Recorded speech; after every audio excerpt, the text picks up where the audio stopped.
সামাজিক যোগাযোগ মাধ্যমে এখন আলোচিত শব্দ কফিল আর সান্ডা। নিউজ ফিড এখন কফিলের ছেলের জন্য সান্ডা ধরা আর রান্না করার ছবি ভিডিওতে সয়লাভ। বিষয়টি নিয়ে ট্রল ও মিমসও হচ্ছে প্রচুর। তবে সামাজিক যোগাযোগ মাধ্যম ব্যবহারকারীরা অনেকেই বুঝতে পারছেন না হঠাৎ কেন সান্ডা নিয়ে এত আলোচনা।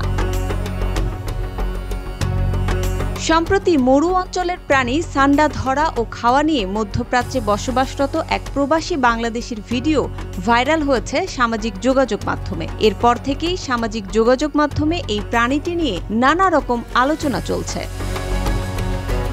ওইসব ভিডিওতে দেখা যায় প্রবাসীরা তাদের কফিল বা ছেলেদের জন্য মরুভূমি থেকে সান্ডা ধরছে, সংগ্রহের পর রান্না করে তা পরিবেশন করছে। প্রবাসীদের দেয়া তথ্য মতে সান্ডার মাংস মে মাসের দিকে বেশ রসালো হয়, কারণ মরুভূমির খাবার খেয়ে এ সময় প্রাণীগুলো হৃষ্টপুষ্ট হয়ে ওঠে।